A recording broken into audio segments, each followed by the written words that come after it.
Bonsoir, voici nos titres. Un centre de recherche épidémiologique, il est inauguré à Kindia avec deux grands défis, renforcer le système de santé et prévenir les épidémies.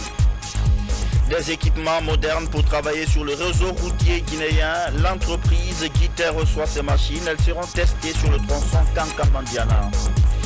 La minute du Sili, l'équipe est arrivée hier à Malabo, la CAN équato-guinéenne a été lancée aujourd'hui et le Sili est attendu mardi contre la Côte d'Ivoire. Voilà pour les titres. Madame, Monsieur, bonsoir. La ville de Kindia a l'honneur ce soir. Kindia, où un centre de recherche épidémiologique a été inauguré ce matin au sein même de l'Institut Pasteur de Guinée. C'est un financement de la société Russal. Le chef de l'État, professeur Alpha Condé, a présidé la cérémonie d'inauguration. Le compte-rendu de Ibrahima Keita. Le premier et le tout nouveau centre de recherche en épidémiologie, microbiologie et de soins médicaux de la Guinée. L'infrastructure est l'œuvre de la société minière Russal. Compte tenu de l'importance de ce centre dans le système sanitaire guinéen, le président de la République, professeur Alpha Condé, a effectué lui-même le déplacement pour la mise en service officielle de ce bijou, premier du genre en Guinée. Pour un coût global de plus d'1 million de dollars américains, le centre de recherche en épidémiologie, microbiologie dispose des équipements moderne capable de détecter n'importe quel virus, réalisé en 2 mois sur une superficie d'un hectare au sein de l'Institut Pasteur de Guinée à Kindia. Ce nouveau centre compte 54 lits d'hospitalisation pour un effectif de 64 emplois prévus. Excellence, Monsieur le Président de la République, ces actions ainsi que votre présence aujourd'hui dans ce centre constituent pour nous la preuve éloquente de votre volonté et votre engagement en vue non seulement de vaincre l'épidémie de Ebola, mais aussi et surtout, comme vous l'avez dit, de doter notre pays de structures de recherche permettant d'identifier tous les virus à venir et de prévenir ainsi les éventuelles épidémies. Désormais, la Guinée possède un centre de référence qui offre beaucoup de possibilités. La société Russal a fourni un équipement unique pour ce centre qui vont permettre de mener des recherches sur des maladies contagieuses. Russal a pris soin de tous les problèmes techniques, tous les problèmes logistiques et problèmes d'approvisionnement en matériel et en médicaments pour ce centre.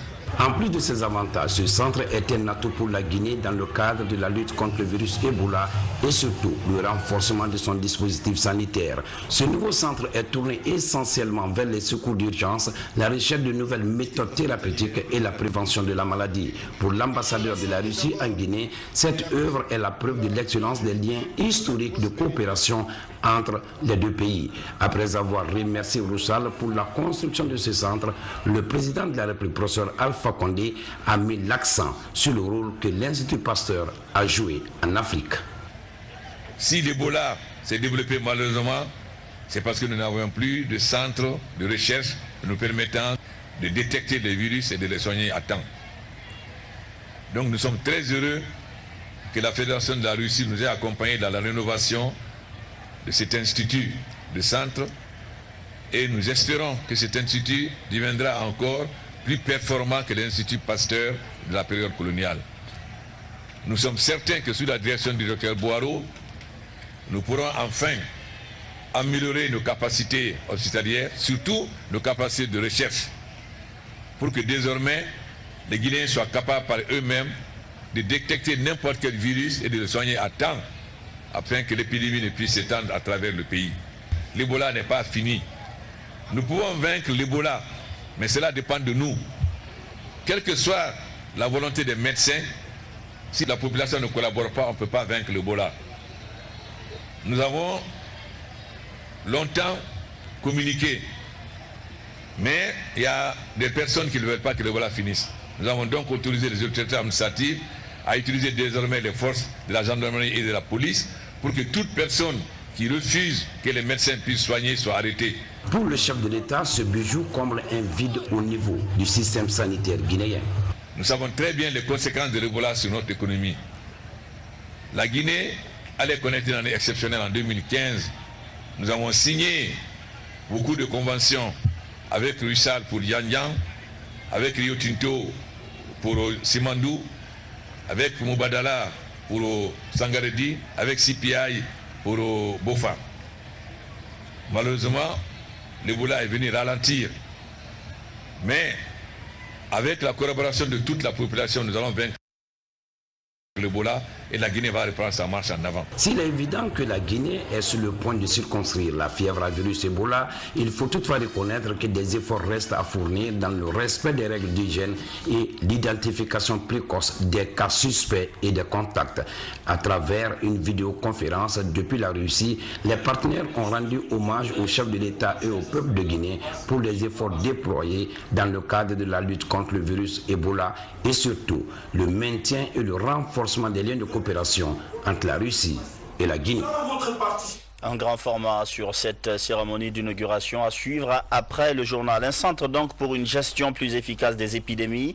En parlant d'épidémie, faisons le point sur la campagne Ebola 0 en 60 jours. C'est aujourd'hui son lancement officiel pour la zone spéciale de Conakry. Le Premier ministre appelle les élus locaux à une plus grande implication dans la sensibilisation. Il faut amener les citoyens à se battre pour leur propre santé. Moussa Bangora. C'est parti pour la campagne Zéro Ebola en 60 jours dans la ville de Conakry. Elle vise à éradiquer le virus maudit en un temps record, mais aussi à veiller au respect des règles d'hygiène afin de couper la chaîne de contamination de la maladie. Tous les états-majors de combat sont debout. Les forces de sécurité, gendarmerie et police, les quartiers, les imams, les cliniques privées, en tout cas, tout ce qui regroupe ce monde-là, pour qu'à partir d'aujourd'hui, le nouveau combat soit engagé. Et en ma qualité de gouverneur, je vous promets que si vous prévoyez 60 jours, mes citoyens et moi serons désormais engagés à finir cela avant 60 jours. Beaucoup d'efforts ont été fournis par le gouvernement et ses partenaires depuis l'apparition de cette épidémie en Guinée. De nos jours, seulement 9 préfectures sont affectées parmi les 33, avec 0 cas depuis une semaine. Après l'analyse minutieuse, nous nous sommes rendus compte qu'il y a un certain nombre de défis à relever pour que nous puissions finir avec la maladie Ebola, car les exemples même existent dans notre pays.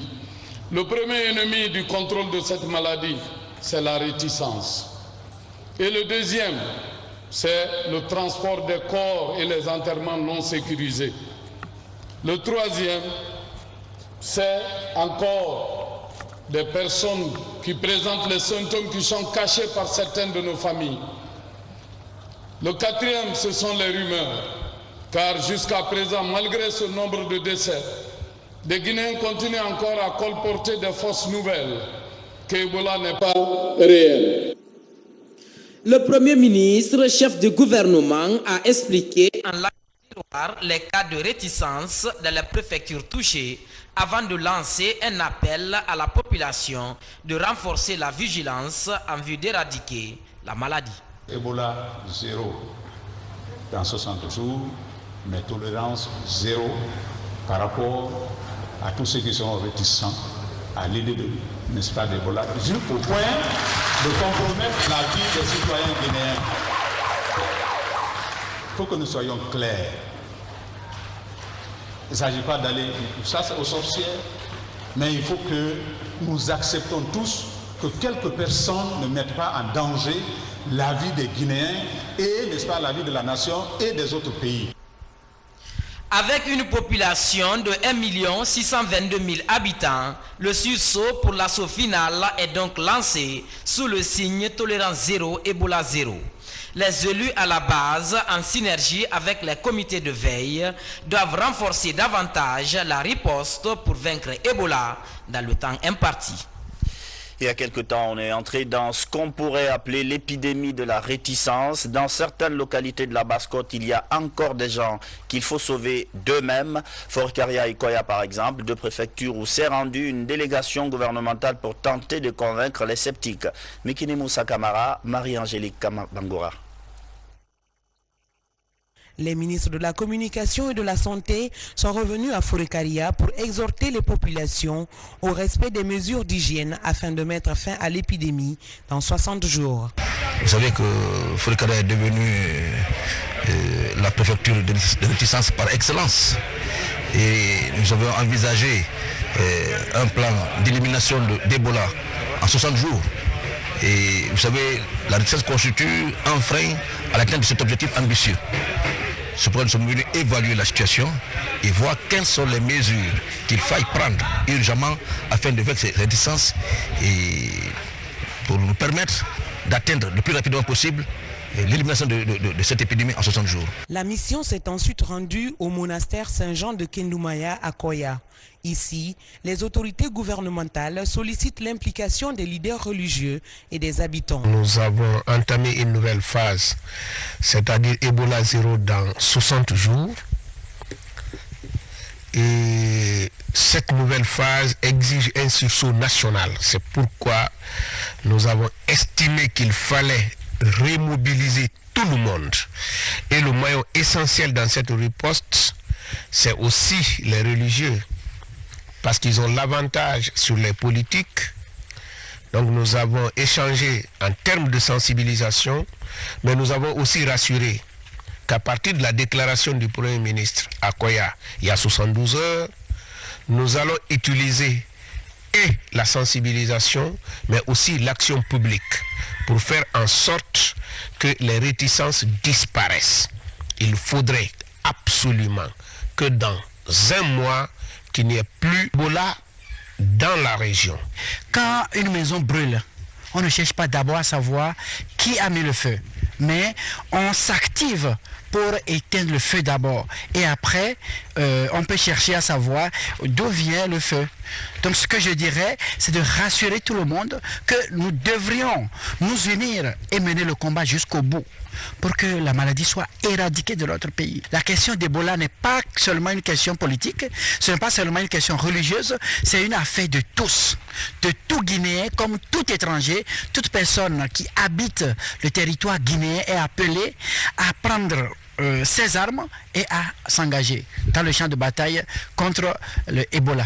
La mission s'est achevée sur des notes d'espoir. Espoir que les habitants de Moria et de Sumbuya sur la réticence. À noter le séjour toujours à Forécaria du ministre de la Jeunesse et de l'Emploi des Jeunes dans le cadre de la lutte contre Ebola. C'est à suivre dans nos prochaines éditions d'information. Dans cette croisade contre Ebola, la Guinée a toujours su compter sur le soutien et l'amitié de plusieurs pays, dont l'Arabie Saoudite. Plusieurs accords viennent d'être signés entre le gouvernement guinéen et la Banque islamique de développement, une aide qui s'étend aux autres pays touchés par l'épidémie. Ramatoulaye Touré. 50 millions de dollars offerts par le roi Abdallah de l'Arabie Saoudite sont destinés aux 4 pays de l'Union du fleuve Mano touchés par la fièvre à virus Ebola. Il s'agit de la Guinée, le Mali, la Sierra Leone et le Libéria. للمعدات والأجهزة اللازمة لفحص الطلاب والطالبات عند دخولهم للمدارس.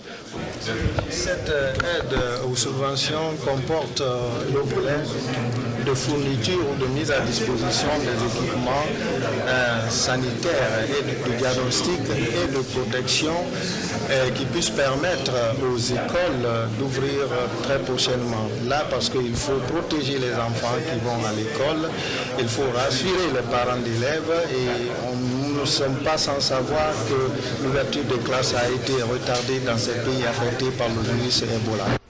Pour la secrétaire générale de l'Union du fleuve Mano, ce geste du roi d'Arabie Saoudite vient en appui à ce qui est déjà fait par la communauté internationale. Nous allons signer aujourd'hui les accords de financement entre les pays affectés par la maladie à virus Ebola et la Banque islamique de développement sur la base d'une subvention qui a été offerte par Sa Majesté le roi d'Arabie Saoudite. Pour le ministre de la Coopération internationale, la présence du président de la Banque islamique de développement revêt une signification particulière pour notre pays.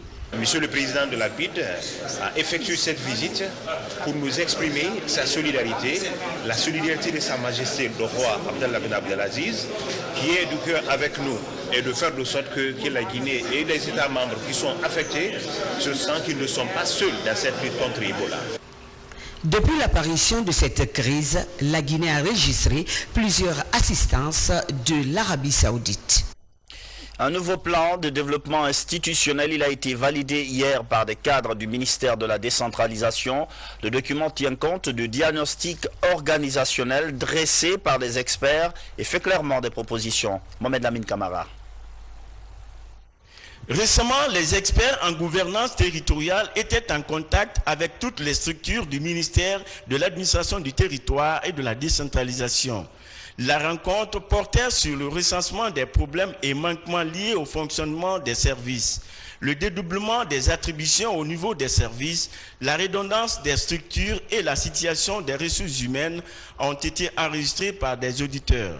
L'efficacité et l'efficience du ministère de l'administration du territoire et de la décentralisation au regard de ses attributions régaliennes, de ses missions et de ses domaines de compétences, tout cet ensemble-là va être mis en œuvre de façon cohérente et qu'on va éviter maintenant les redondances, on va éviter même les plagiats et entre autres. Donc nous allons avoir un document qui puisse être un phare pour la qualification du ministère de l'administration du territoire et de la décentralisation.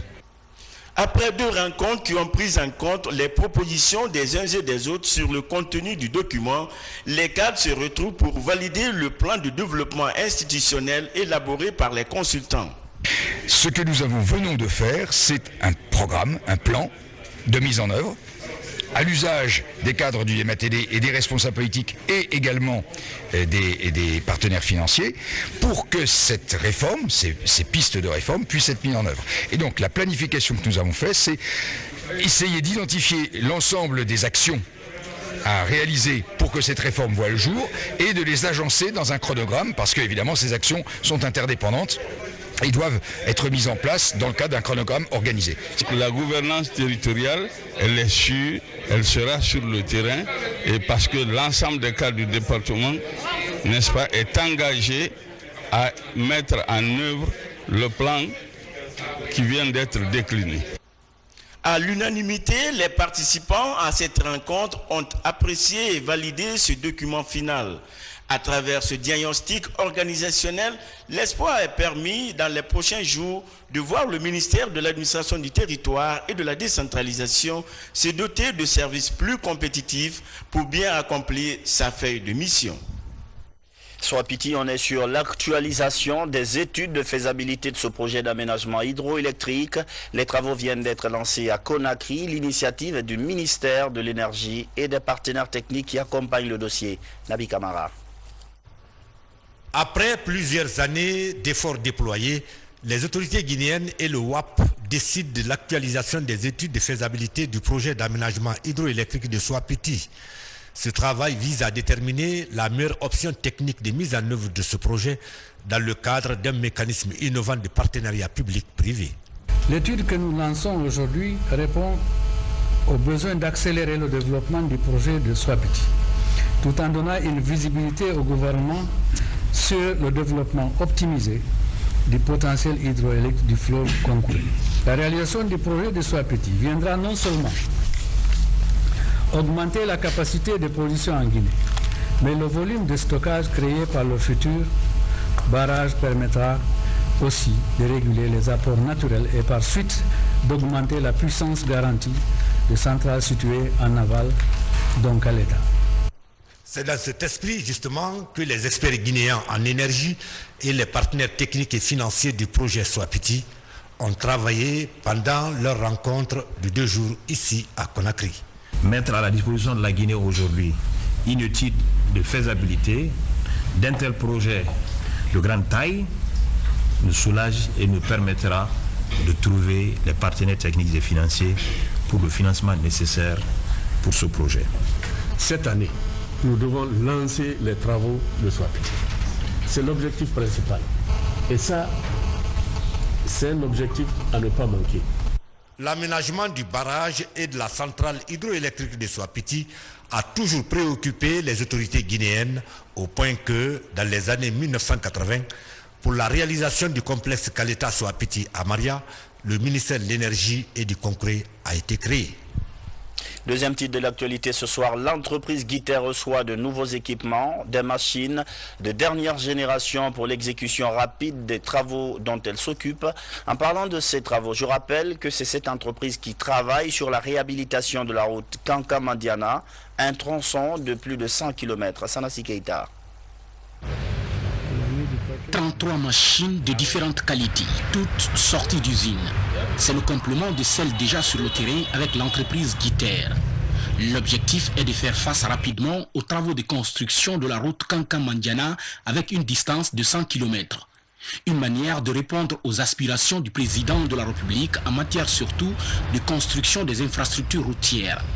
Comme je l'avais annoncé lors de la pose de la première pierre, j'ai annoncé que nous devrions avoir au moins des équipements pour renforcer notre capacité en Haute-Guinée. Et aujourd'hui, vous avez pratiquement le quart des équipements qui sont achetés et qui sont en cours de livraison en Guinée. Et tout cela a été facilité par le partenariat que nous, public-privé. Aujourd'hui, avec ces nouveaux équipements de standing moderne destinés à la construction des infrastructures routières, l'entreprise Guiter semble prête à jouer pleinement son rôle dans le développement du pays. Donc nous avions les bulldozers D7 et D8. Sur ma droite, nous avons les pelles à chenilles 349 et 329, donc qui vont jusqu'à une puissance de 400 chevaux et qui permettent des rendements en excavation pouvant aller jusqu'à 2000 m3 jour. Donc ces matériels vont permettre des excavations en carrière, mais également sur les chantiers.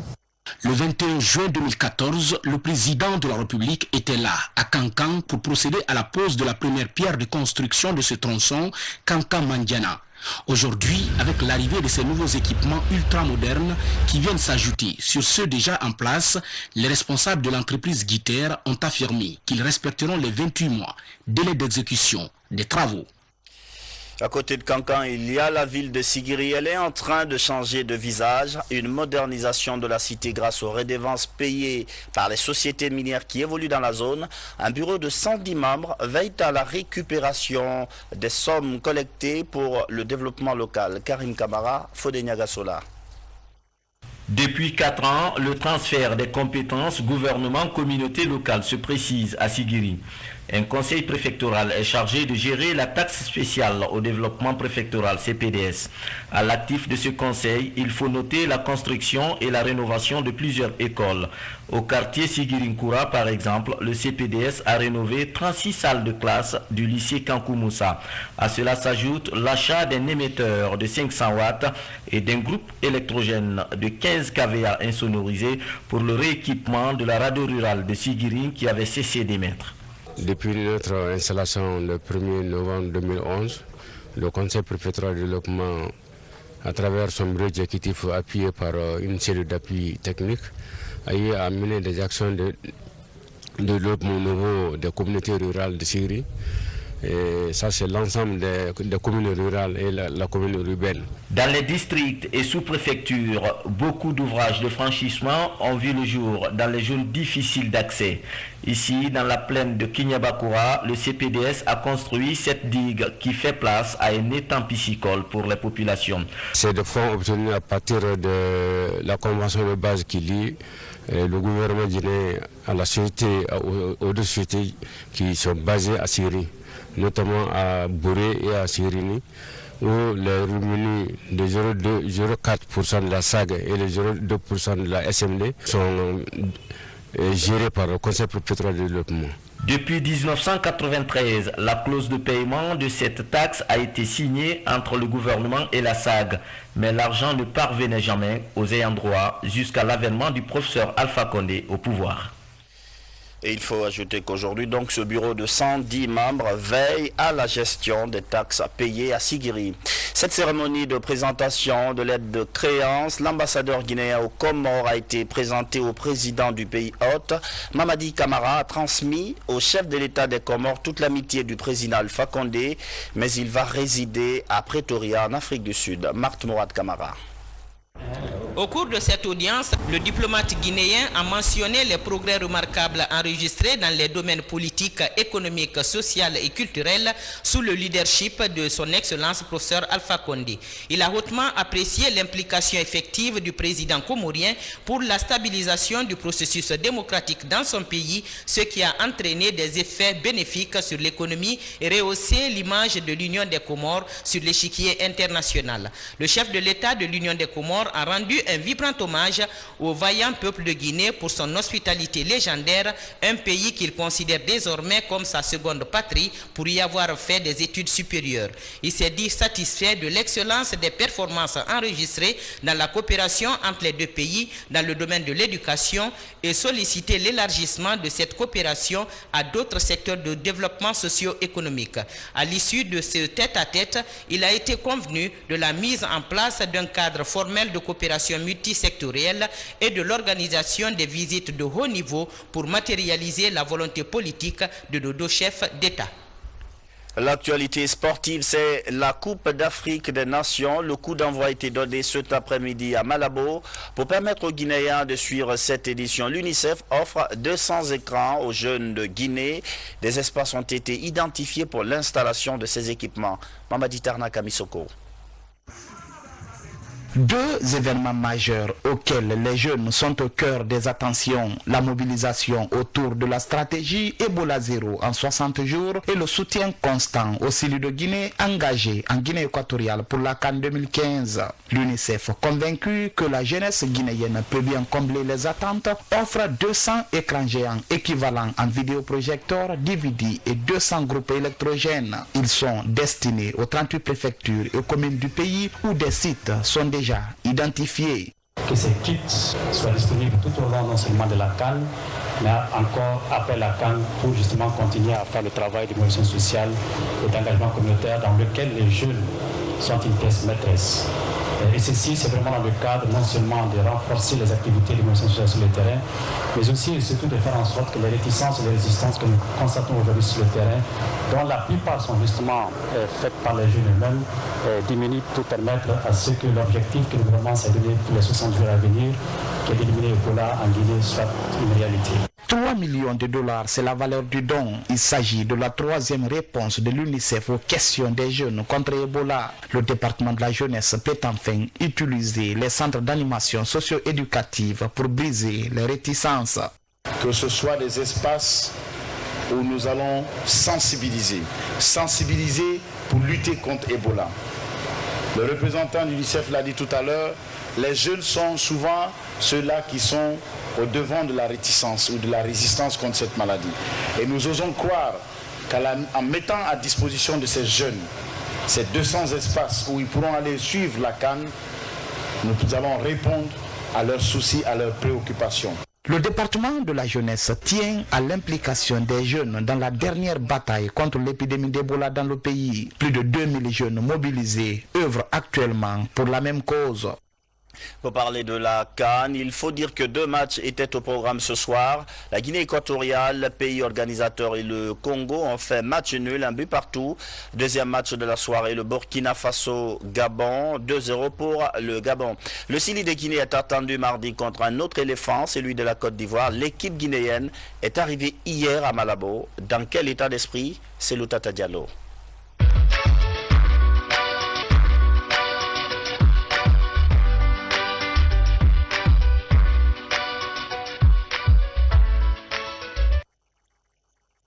Première séance d'entraînement ce vendredi après-midi au stade de La Paz de Malabo. Après la défaite 5 buts à 2 en amical face au Sénégal mardi et les remous qui ont secoué le groupe Sidi, tout semble entrer dans l'ordre. Et à part le capitaine Camille Zayad qui a ressenti encore une douleur, tout le monde se porte bien et a bien participé à cette première séance. À quelques heures donc du choc face à la Côte d'Ivoire, l'heure est à la mobilisation et à l'union sacrée autour de cette équipe. C'est le plus important, là on est dans la compétition, on pense à rien, la compétition ça commence mardi, donc on se prépare et pour moi personnellement le match du Sénégal il était oublié, c'était pas un bon match, c'était une contre-performance, mais ça veut pas dire qu'il faut tout remettre en cause. Par exemple la Côte d'Ivoire a perdu contre l'équipe on peut dire locale ou alors de la Suède.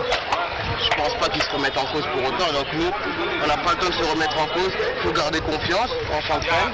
Et dans 3 jours, ce sera le premier gros combat. Et moi, je sais qu'on sera prêt. Mais ça veut rien dire en reconstruction. En reconstruction, ça veut rien dire. Ils sont en reconstruction, mais il reste une des meilleures équipes d'Afrique. Pour moi, il n'y a pas de bon moment. Toutes les équipes sont difficiles à jouer, surtout dans une Coupe d'Afrique. Maintenant, la Côte d'Ivoire, comme j'ai dit, c'est une des meilleures équipes. On joue contre eux, nous on n'a rien à perdre, on a tout à y gagner, à faire un gros match, à réaliser une grosse performance et essayer de gagner ce match. Toujours est-il que le 11 national n'est pas dépaysé, en témoigne la grosse mobilisation de Guinée en Guinée équatoriale.